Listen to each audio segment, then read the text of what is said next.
All right, hey everyone. My name's Tyler Royke, and I'm here with Mario Chayic. and we're just doing a little conversation right now. Get on camera from two professionals, two different industries, different backgrounds. So my background is real estate. I'm a real estate agent here in San Antonio, soon to be real estate investor because I'm going in that direction in a big way. And I'm an automotive sales professional, work for Mercedes-Benz in Bernie. So man, selling cars, it sounds like Mercedes-Benz, like you mentioned, that's a really significant brand to be representing. Yeah. So how did you end up getting to that point? So I began my career as a salesperson for a Chevrolet dealership. They're the first ones to give me the opportunity. And then there I found myself standing out from the other salespeople. I was very customer service oriented. And when the opportunity presented itself at Mercedes-Benz, I jumped on it. It took a couple of years of experience getting comfortable, but I'm happy I made that jump. Oh man, that's awesome. It's phenomenal. So customer service is definitely one of the big things that you focus on to differentiate yourself, right? Absolutely, absolutely. That's if both places were priced the same, I think that's the difference maker. That people come to you because they get a better experience. Absolutely. Yeah, I can see that. I know because I walked into your store before, just seeing like what do you guys have? You can get a massage while you're there. You get a massage, shoe what polish, else? Yeah, shoe polish, a bunch of amenities and snacks and drinks and beverages. It's not like typical dealership environment. It's a luxury lounge. It's what it is. You go there and you create rapport and you have a relationship with your dealership. It's like a family. So it like creates an ease that people will actually like probably look forward to walking in there versus like maybe your conventional other car dealership where it's like, oh man, I don't want to get hounded by these sales guys, right? Exactly. Most people dread going into a dealership for that reason. At Mercedes-Benz, it's a different story. So actually, I have some clients there that are there every week getting free car wash, shoe polish, coffee, and they like to be around. It's a family. Yeah, I love that, man. That's awesome. So how'd you get involved with real estate? Real estate, it's pretty crazy how I got involved with it. I mean, it really started with a thought. I pretty much, I guess from a younger age, I realized to some degree I wanted to be pretty successful one day in business. And, throughout my years as a teenager, I eventually found out that there's not really many avenues, at least from a business perspective, that you could do that. It's basically comes down to three things. It comes down to owning a business, being involved in real estate, or being involved in the stock market. And it was actually funny because my interest in the stock market actually led me to real estate later, just because of the guy I ended up getting associated with who really taught me a lot of stuff in the stock market. He actually started showing me a lot of stuff with real estate because that was something else that he was involved with and was making a lot of money in. And that's basically, at that point, I kind of realized the role of a real estate agent. As funny as it is, I never really realized what a real estate agent did until he kind of introduced me. Because I mean, the fact is, I still don't know. Oh, we can get into that then. Yeah. But fact is, like, my family never really bought a house in my lifetime. It's like the house I lived in and grew up in, like they built that when I was like a baby. So I never really experienced a real estate transaction, even indirectly. Yeah. So basically, though, I learned a real estate agent facilitates a real estate transaction for someone looking to buy or sell a property. Okay. And the way that the agent gets compensated is they get compensated with a commission, probably somewhat similar to how a car salesman like yourself gets compensated. But the typical commission with real estate, I mean, it's negotiable by law, but there's different standards in different markets. Which here it's about 3% is the typical commission. So whenever I help someone buy or sell a house, I usually get paid about 3% commission. So simple numbers, if it's a $300,000 house, that comes down to $9,000 commission minus any expenses, any portion of that gets retained by the brokerage to keep you in business and keep you abiding by all the rules. So anyway, though, when I found that out, I moved really hard in that direction. I actually got my license in 27 days, which is almost as quick as you could possibly get it. It's pretty cool.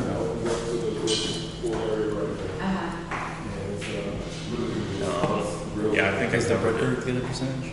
Yeah, they do. They do? And that varies depending on what broker you're with.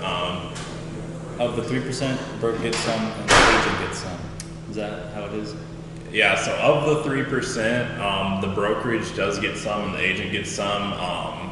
In most scenarios, the agent gets the lion's share of it. Yeah. But depending on what... Is it because you're doing most of the legwork? Yes, it's because you're doing most of the work. But it depends on a number of things. Like, there's a full spectrum of differences. Like, there's some brokers out there where the agent keeps almost all of it minus a transactional fee. There's others where the brokerage might keep really half of it or even some other variation of that, but there's typically a difference in what the broker actually provides the agent to support with, like anything from nothing to training, Leads. even leads, all sorts of stuff that actually helps get business done. So that's why there's all of those differences. Where do you obtain most of your clients from? Most of my clients, I can really break it down to two things. Pretty much warm business, which is people I already know, people I've done business with in the past, or people that are connected with one of those groups of people already. So that's warm business. And then the cold business, my method of that is mostly from the internet. Yeah. And that's, really Instagram. Instagram's a really big thing for me. I built out a local real estate page on Instagram, and it's pretty big. And what's it called? it's called Homes of San Antonio. Homes of San Antonio. And it's pretty big, but I spent over 2 years building that out. So the following paths, it didn't just instantly happen. Like that was working and now it's to the point where if I post something on there, you get feedback. Well, I get feedback. I can get people's phone numbers off of it and contact people. But fact is, like, there's a lot of guys in real estate that are paying for Facebook ads. That's never been a big thing. I have spent money on Facebook ads, but what I love about my Instagram that I built up is the reach I will get per post is equivalent to spending anywhere from $30 to $50 on a Facebook boost. Okay. So, and I get that for free every time I post something just because of the audience I built up. So that's pretty powerful.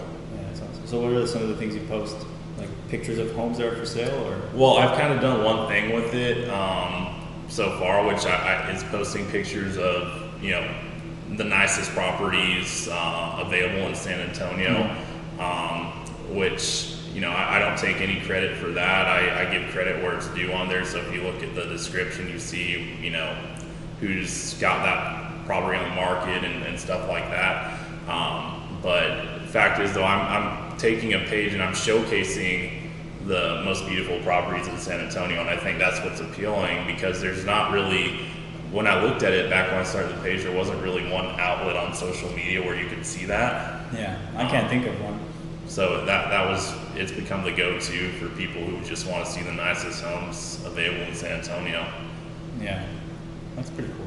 And in the future though, I've really only done those kind of posts, but really the way to really maximize the value of that page is to make it a little more personal. Yes. Even showcase San Antonio in general a little more, especially like, because there's more people moving in. Yeah, there's more. They may be curious to see what San Antonio has to offer them. Yeah, there's more people moving in, and the fact is, like, again, going back to what there is out there, like, I haven't found another page that's like dedicated to really showcasing the city and all the cool spots in it. Like, even something like this apartment, this could be showcased on there, just because, like, I guarantee you, unless someone's like really drilled down the search, they wouldn't know where to find a place like this in San Antonio. Right.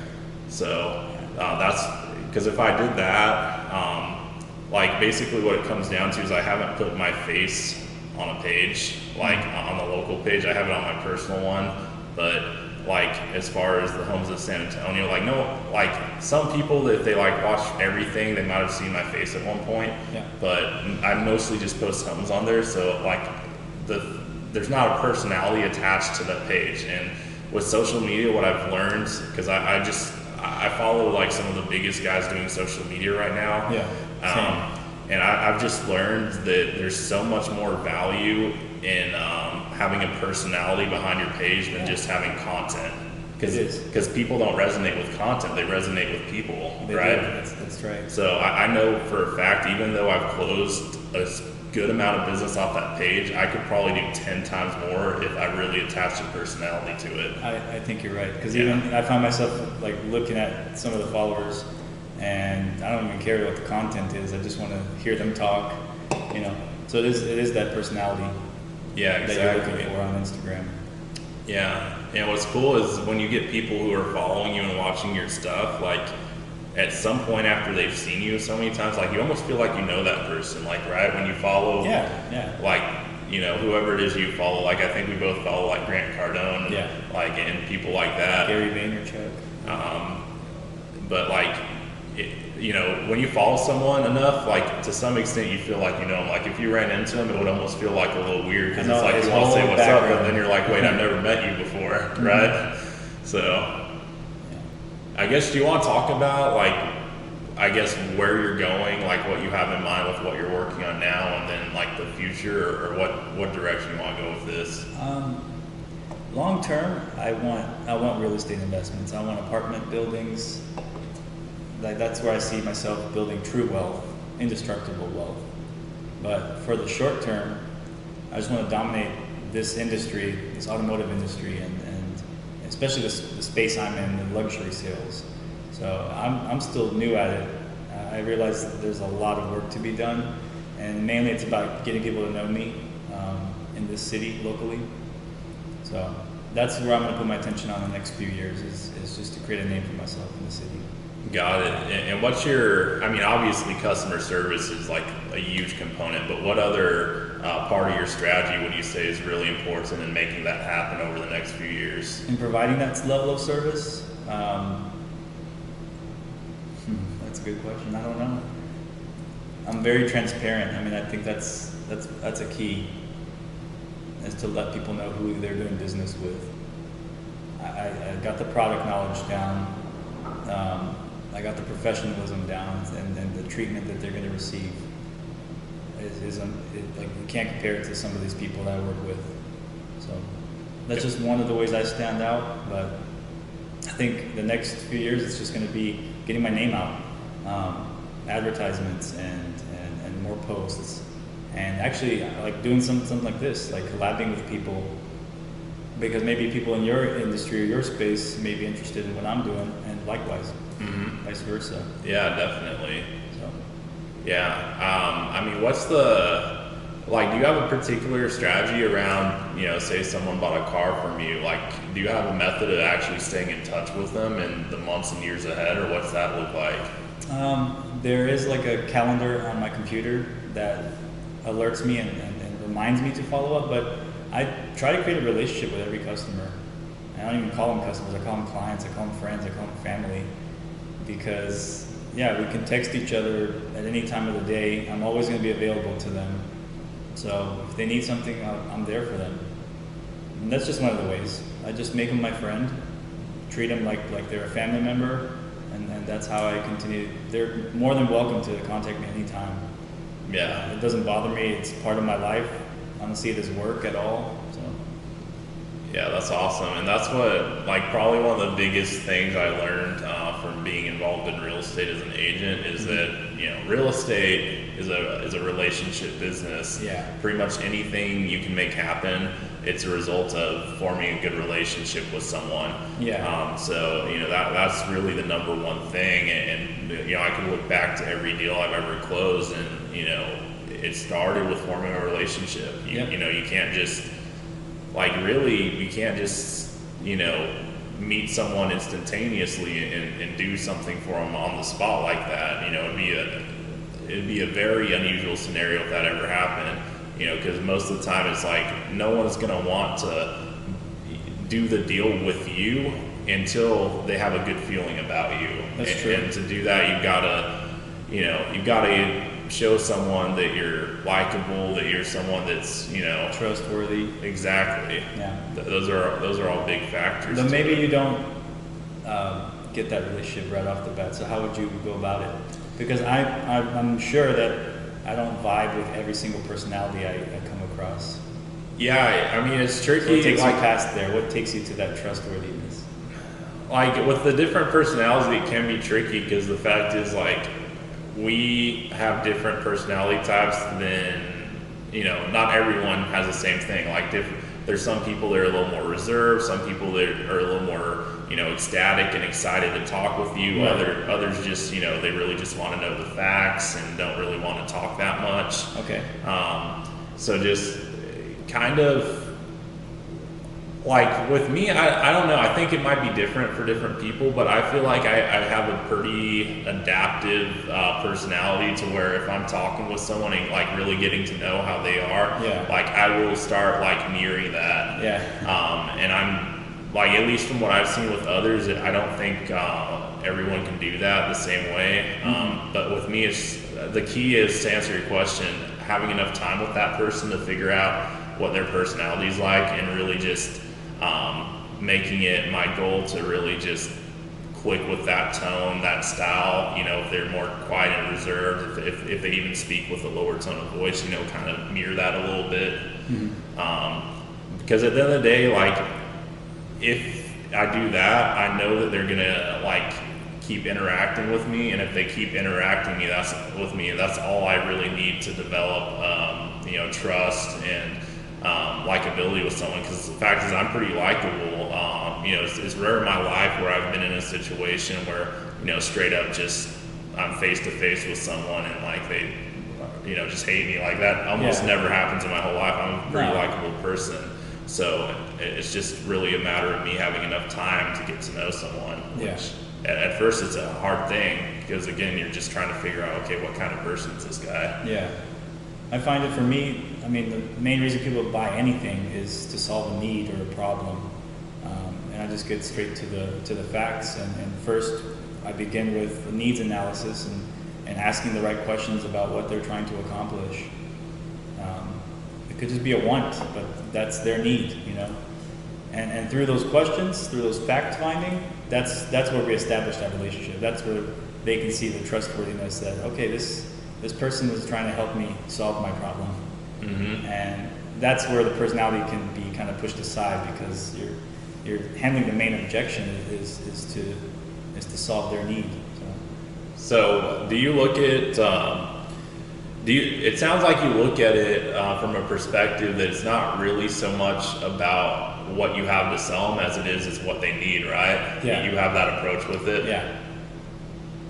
That's right. Got it. So you make it a point from the get-go to figure out what that need is, and then later on when it comes to the product, the way you sell it is by fulfilling that need, right? And that's what you touch on. That's exactly right. Yeah, that's a powerful method of actually helping people. Yeah, I think, and that's what I consider sales to be. It is an exchange. You're offering your service and your help in exchange for money. Yeah, that's powerful. And you get a relationship with it, so you can continue doing that and expanding your business. Yeah, that's powerful, because like looking at around my industry around me, I see that there's I just see a lot of people that don't really consider that. It's more like I see a lot of other professionals in my industry where it seems like at the end of the day it's like always more about them. And to me, it's like I never really saw how you could get anywhere with that, because like for me, like it can't always be about me. Like I've got to be someone of service, and to be of service, I've got to figure out what needs to happen for the person I'm working with. And if they, at the end of the day, what they need doesn't end up being a house, doesn't end up being a purchase, like to me, it's not my job to keep drilling them. It's like I can see how it could be very selfish, and because we're always keeping score, we're always trying to do another sale, make another close. And keeping score of that, we're becoming more competitive within ourselves. and it can be very selfish. You got to change that thinking, and once you become more about service and giving, then things change. Yeah, I like that. I think that's how you really grow to those bigger levels that you're after, is by just having that approach and really having all the methods around that drilled down to a T. Because if you get word out about yourself and how you handle stuff for people, there's no reason why a huge part of the people in our market for a particular kind of car that you provide wouldn't come your way, right? Yeah, that's right. That's awesome.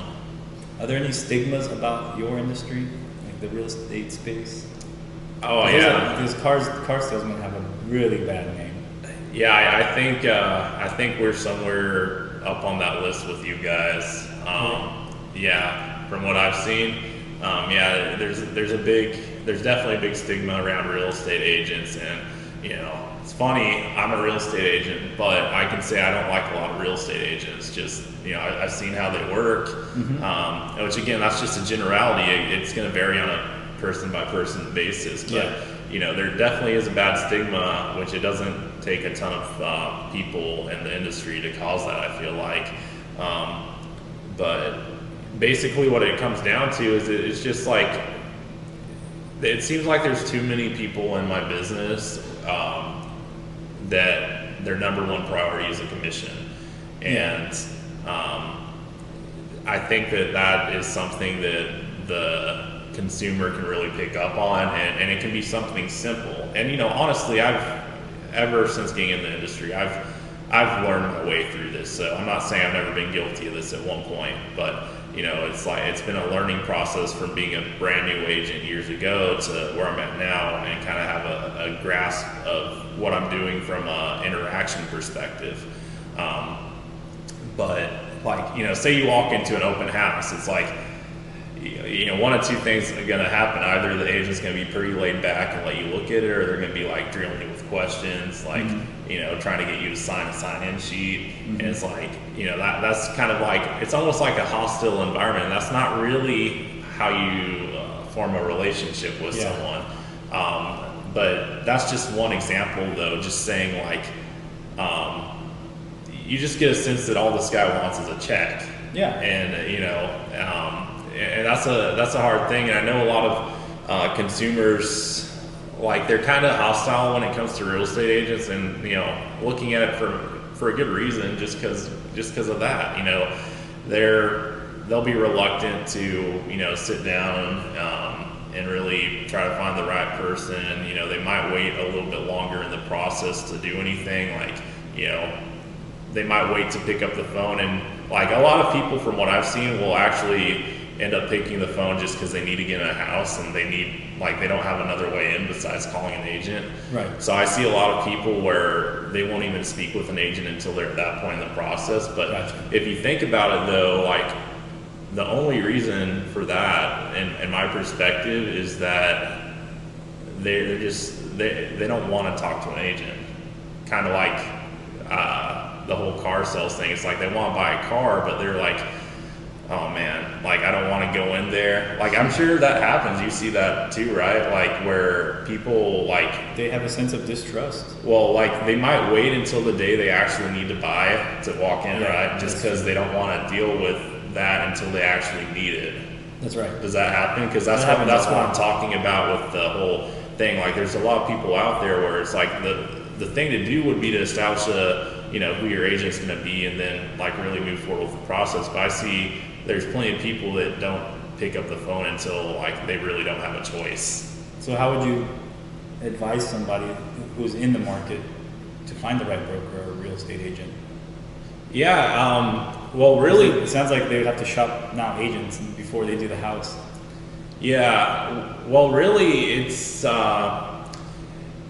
that would be the way to go. And what I'd say is, being a relationship business, I'd start with, okay, do you know any really good agents, or do you know of any really good agents in your marketplace? Maybe someone you're connected with. Now here's the thing to be careful about, though.